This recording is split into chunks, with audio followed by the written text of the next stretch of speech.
देखो, एक इस हमारी प्रार्थना है, कहीं हमको शैव उपासना में मांस भक्षण का कहीं भी आदेश नहीं हुआ, कहीं भी किसी शास्त्र में आदेश नहीं है। आप ये कहीं किसी गलत सलाह में या अपने मन की सलाह में फंस गए, नहीं, आजीवन बचपन से लेकर के अभी तक, मतलब हमको बस इतना केवल कहना है कि हमारी वो माँ ही नहीं हो सकती जो हमारे भाइयों की हत्या पसंद करती है। अगर वो हमारी जगदम्बा है तो हमारा ही भाई वो है। और अगर बकरा की बलि लेकर अम्मा प्रसन्न होती तो मुझे लगता वो अम्मा नहीं है। ऐसा माँ का स्वभाव नहीं है। ये हमारा अपनी जिह्वा को पोषित करने के लिए ऐसी लीलाएं करते हैं, नहीं तो अम्बा ऐसा, अम्बा ने रक्त चाटा, रक्त बीज का कारण था। वो ऐसा राक्षस दैत्य था कि अगर उसका अस्त्र मारो और जितने बूंद वो गिरेगा रक्त, उतना दूसरा रक्त बीज तैयार। अब कोई देवता अस्त्र प्रहार करे तो सैकड़ों लाखों रक्त बीज तैयार। अब अम्बा ने विचार किया, आप कैसे इसको कैसे, भाई आप जितना काटो उसको, एक को काटा जितना रक्त निकला, लाखों रक्त बीज वैसे ही तैयार हो गए। तब आद्या शक्ति महाकाली की सब देवताओं ने प्रार्थना की कि अम्मा तुम ही देख सकती हो, बहुत ही उद्दंडता कर रहा है।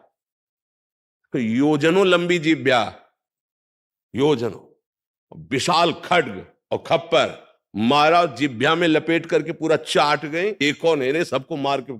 तो अम्बा ने ये किया है अपने बेटों के रक्षा के लिए। ये जो निरीह जीव हैं, तुम्हारे एक चुटकी से ऐसे काटे तो आ करोगे, पर दुख देने वाला कभी सुखी हो जा, किसी की आराधना करता हो, मुझे तो समझ में नहीं आता। आराधना का स्वरूप होता है परिहित सरिष। कोई भी सिद्धांत ऐसा हमें आज तक नहीं मिला, क्योंकि शैव उपासना में हम भी रहे और बहुत अनन्य रहे और कट्टर शैव रहे, कोई मिलावट नहीं रही है। हाँ, ऐसा नहीं कि हम चिता की भस्म नहीं लगाई या काशी के घाटों का सेवन नहीं किया या भस्मीभूत महादेव जी की आराधना नहीं की, पर अभक्षा भक्ष का कहीं भी ऐसा नहीं लिखा। देखो, एक स्थिति होती है, जैसे आद्य गुरु भगवान शंकराचार्य जा रहे थे तो अपने शिष्यों की परीक्षा के लिए, वो एक जगह मछली बिक रही थी, ऐसे उठाया, ऐसे ऐसे खड़े हो गए, तो चार जो शिष्य थे वो खड़े रहे ऐसे, और अन्य जो थे कि गुरुजी पा रहे तो अनुकरण कर रहे हैं। आगे बढ़े तो कांच गलाया जा रहा था, नारियल का खप्पर में ऐसे भरा कांच हो, ऐसे गलता हुआ कांच पी लिए। अब शिष्यों की तरफ देखा, उनकी तरफ नहीं, बोले पियो। गुरुजी सामर्थ्य नहीं तो मछली क्यों खाई? बोले आपने खाई। तो बोले पिया ना हमने।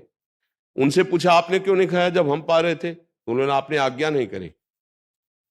उत्तम बात यह है कि जो सिद्ध महापुरुष कर रहे हैं वो हमारी सामर्थ्य है। अब उन्होंने ऐसे किया, जिंदा मछली निकल गया, जल में छोड़ दिया। अब वो ऐसे किए तो सब लीवर में पहुंच चुकी थी। तो हम महापुरुषों, जैसे सिद्ध ऐसे हुए हैं महापुरुष, उनकी कुछ लीलाएं विचित्र हुई हैं, हम उनके केवल आदेश उपदेश से जो आचरण मिलते हैं वो मानते हैं, अन्यथा प्रणाम है, आप महापुरुष हो, आपकी बात अलग है, हमको वैसे कार्य नहीं करने हैं। तो बड़ी कृपा हुई, खूब नाम जप करो और पवित्र भोजन, पवित्र आचरण और किसी भी जीव को किसी भी तरह से दुख ना पहुंचाना, इसी से साधुता पुष्ट होती, चाहे जिस मार्ग का हो।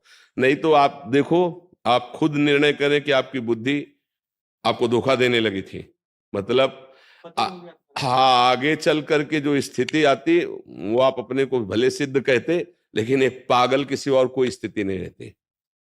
आद्या शक्ति को, या जैसे हनुमान जी हैं, इनको प्रभु और प्रीतम मानकर आराधना करोगे तो निकल जाओगे, अगर अधीन करने की कोशिश करोगे तो मिट्टी में मिल जाओगे। इनको अधीन करने की सामर्थ्य किसी की नहीं।